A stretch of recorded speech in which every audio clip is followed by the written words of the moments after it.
In case you weren't excited enough about Star Wars Galaxy's Edge coming to Walt Disney World and Disneyland, Disney has just dropped some new details about these locations. Let's go over all the details and I'll give you my thoughts as we go. Disney gave us more information about Star Wars Galaxy's Edge on the Disney Parks blog and even more details on the D23 website. Droids and humans alike will be transported to the planet Batuu, located along the galaxy's outer rim on the fringe of wild space. There you will discover the Black Spire Outpost, an infamous port for explorers, smugglers, and traders who want to fly under the radar, literally and figuratively. We already had a pretty good idea, but Disney confirmed that there are 3 entrances to Star Wars Galaxy's Edge at Disneyland. One from Critter Country, one in Fantasyland, and one in Frontierland. Disney also confirmed 2 entrances to Star Wars Galaxy's Edge at Walt Disney World in Hollywood Studios. You have that main entrance with the gate, and then you have one between Toy Story Land and Star Wars Galaxy's Edge. 2 thrilling attractions await those bold enough to oppose the First Order. In Millennium Falcon Smuggler's Run, guests will climb into the cockpit of the fastest hunk of junk in the galaxy to take control of the ship, acting in one of 3 roles: pilot, flight engineer, or gunner. There were already hints and rumors and leaks about this, but Disney confirms it here. Millennium Falcon Smuggler's Run is a level of guest participation in a ride that we haven't done before. The Imagineering team didn't go into too many more details when it comes to the actual ride experience itself. From what we've heard, and this is unconfirmed, we've heard there's going to be a single rider line because there are 6 total seats, and Disney's going to want to fill those seats. That one is probably true. We also know that you're going to actually be able to take these jobs to the limit. So if you're the pilot, if you're not a very good pilot, maybe the mission won't go so well. We're going to have to find out, but from what I've heard, this will be very different from something like Mission Space, where the computer just takes over if you don't do the job. One question that I have about that, let's say it's your first ride ever on Smuggler's Run, and you really don't do that well, you really weren't happy with your score. If you go back, does it improve your overall score, or do you get a brand new score? Does it change the experience? I have no idea. We'll find out together. What I would love to see is for you to be able to pilot or engineer or be the gunner on the Millennium Falcon. It takes your score and just keeps it for maybe 1 month on your Magic Band. And then you combine all the scores that you've gotten throughout your vacation, you have this grand total, and then after a month, maybe it just takes your highest score, and that's the one that sticks with you for the year. That's my thought. I hope Disney does something like that because, you know, there are going to be days where we're saying, you know what, I'm feeling like going left instead of right. You crash into a pillar. You never know what's going to happen on this ride. Needless to say, I'm extremely excited about it. Disney goes on with the second attraction, Star Wars Rise of the Resistance. It's one of the most advanced immersive experiences ever undertaken by Walt Disney Imagineering. As Resistance recruits, guests will join a climactic battle against the First Order, including a run-in with Kylo Ren. I personally wish that was Darth Vader instead of Kylo Ren, but that's just me. Their journey will take them inside a full-size starship and aboard a nearby Star Destroyer. Disney goes on to say, and I quote, "It's more than just a ride. It's a cinematic, immersive experience." And from what we've heard, there's actually going to be certain like drops and sudden turns and a lot of things happening all at once. It is going to be something we have never seen before. I'm personally more excited about Smuggler's Run than Rise of the Resistance. That being said, I am not discounting that ride at all. These 2 could be some of the best rides we have ever experienced. There are more quotes from Imagineering about Rise of the Resistance, which is why I'm not discounting either ride. I have a feeling both of them are going to be incredible.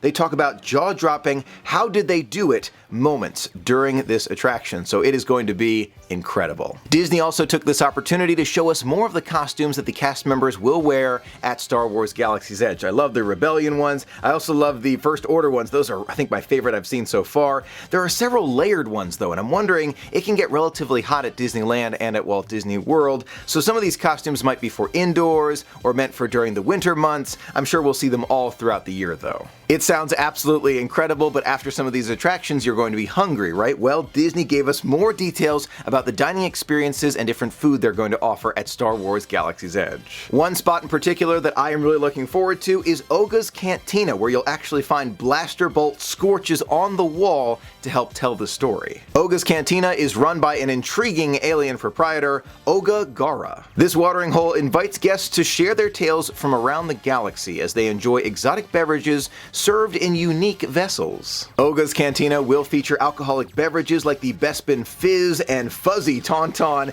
and the Outer Rim. Oguz Cantina also has several non-alcoholic options like the Black Spire Brew, Blue Bantha, Carbon Freeze, Cliff Dweller, and my personal favorite, name of a drink, the Hyperdrive Punch It. Disney confirmed that Oguz Cantina will have the exact same beverages at Disneyland and at Walt Disney World Star Wars Galaxy's Edge. We already heard a few details about it, but I'm always glad to hear more. The official DJ of Oguz Cantina is in fact R3X, formerly Captain Rex of the original Star Tours. But that's not all. Disney has finally confirmed the name of that central dining location. It's called Docking Bay 7 Food and Cargo. If you're feeling hungrier than a Leviathan, head over to see Chef Cookie Tuggs, who's transported his transport vehicle into a popular mobile kitchen and restaurant. Just in Disney fashion, they have gone all out when it comes to the theming of the food. Just take a look at these pictures. This is the braised shack roast found in Docking Bay 7. It features beef pot roast with pasta, kale, and mushrooms. This is the Endorian Tip Yip, which is a decadent chicken dish with roasted vegetable mash and herb gravy. This is the Felucian Garden Spread, which features a plant-based meatball dish with herb hummus and tomato cucumber relish with pita bread. This is the Ithorian Garden Loaf, which features a plant-based meatloaf dish served with roasted vegetable mash and mushroom sauce. Now we're talking. These are the smoked Cadu ribs, which feature smoked country sticky pork ribs with blueberry corn muffin and cabbage slaw. This is the oven-roasted Buru fish, which features Dijon-crusted sustainable fish with mixed greens and vegetables. This is the Yab Shrimp Noodle Salad, marinated noodle salad with chilled shrimp. I think my sister would love that one. It really does feel like Disney is trying to appeal to as many taste buds as possible. They definitely have a wide selection on their menu. In addition to Oguz Cantina and Docking Bay 7, Disney also confirmed Rontous Roasters, where you will see, ready for this, large pod racing engines that will be used to fire up a barbecue pit. Are you saying this is genius? This is genius. The engine of the pod racer, you see the fire coming out, that's going to start the barbecue pit. Oh my gosh. In addition to the pod racing engines lighting up the barbecue, while customers are standing in line, they will encounter a former smelter droid, carefully turning the spit of meat and complaining about his job the whole time. I've got to tell you, when it comes to the restaurants, Oguz Cantina sounds great, Docking Bay 7 sounds awesome, but Rontous Roasters has all of my attention. Just when it comes to the dining, I cannot wait to see the theme here. Some of the items that you can find at Rontous Roasters include the turkey jerky and the Ronto wrap filled with spiced grilled sausage and roasted pork. I can't wait. I simply cannot wait. Guests will also be able to choose from a variety of exotic non-alcoholic drinks like the Sour Sarlacc and the Tatooine Sunset. In addition to Oguz Cantina, Docking Bay 7, and Rontous Roasters, Disney also confirmed the milk stand, which will feature both blue and green milk. Disney goes into a lot of detail about what an animal might eat in order to produce blue or green milk, which is really taking it to the next level,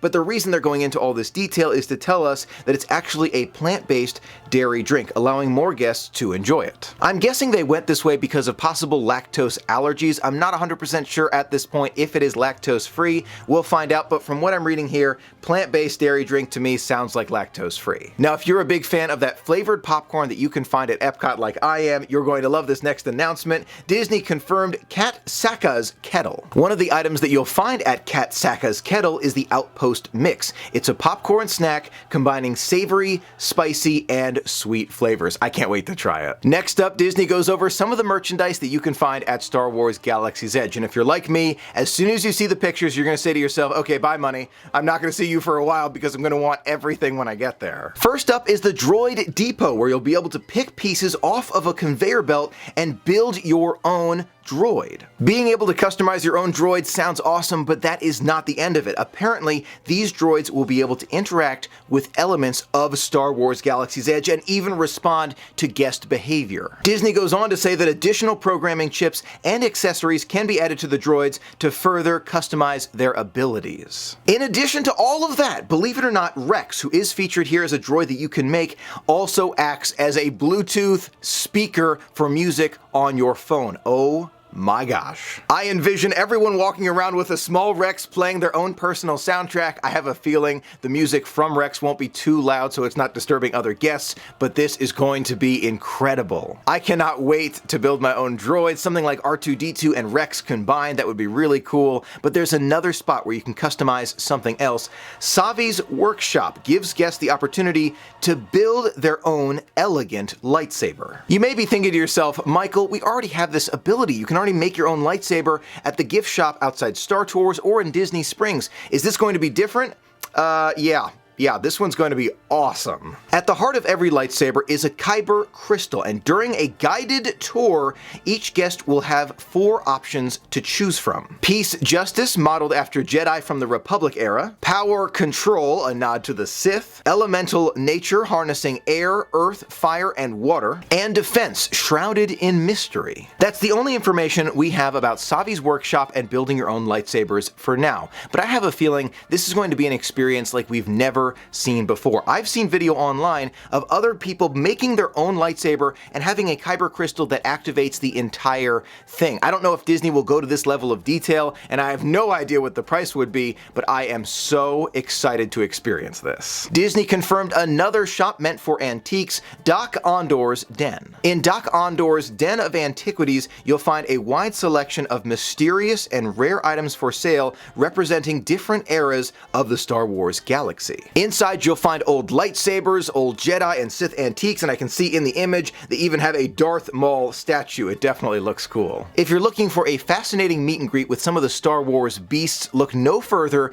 than the Creature Stall, which is where you'll have the opportunity to meet some friendly characters like the Porgs and Tauntauns, and some not so friendly characters like a Wampa. Right next to the Creature Stall you'll find the Toydarian Toy Market, which will feature some of the characters from the Phantom Menace, including plush characters, tin toys, and even instruments. Maybe they'll have something from the Cantina band. Now if you're looking for shirts, hats, pins, lanyards, look no further than the Resistance Supply. Now that's Resistance merchandise. If you're looking for First Order merchandise, it's actually another store called the First Order Cargo, which from what I can read here is right next door. I'm so excited for all the products, but my wallet is not. I can say goodbye to my money right now because it all looks incredible. One note that Disney did mention is that you won't find any evergreen Star Wars products, meaning that everything that you find at Star Wars Galaxy's Edge for sale was specifically made for Star Wars Galaxy's Edge. I think that's a good thing. Last but not least, Disney goes into detail about how you can interact with the land from your phone as you're just walking around. Using the Play Disney Parks app, you'll be able to interact with Star Wars Galaxy's Edge unlike any land at Disneyland or Disney World. Star Wars Galaxy's Edge is the first land specifically designed to interact with the Play Disney Parks app, so you can imagine there are going to be interactions all over the place. The app will provide new opportunities for guests to engage with the land, like translating a galactic language, learning what's inside hidden crates and containers, or accomplishing certain tasks by participating in missions. Guests will also use the app to interact with a variety of elements like antenna arrays, door panels, drinking fountains, droids, media screens, and ships. I cannot wait to see how Disney implements this. I'm sure there are going to be a lot of things that you can do by yourself, like looking in crates and translating a language, but I'm sure there are going to be other things that you can interact with. Maybe you push a button on your phone and a bubbler on the wall changes, or the color of maybe a droid changes, or perhaps maybe everyone plays a game in an area. You don't know who you're playing with, but kind of everyone in the area is playing together, and whoever wins the game gets to control maybe what a droid does, similar to what we see with Mickey's Fun Wheel at California Adventure. I cannot wait to see what Disney does. This is by far the biggest announcement we have heard about Star Wars Galaxy's Edge since the announcement of the land itself. I am so excited for everything that is yet to come. Out of everything that was announced, let me know what you are most excited about. Is it how you're going to pilot the Millennium Falcon, or Rontous Roasters, or perhaps how you're going to interact with the environment, or building your own droid or lightsaber? Let me know in the comments below. I would love to hear from you. Thank you so much for being a part of the magic with me. Until next time, have a magical day.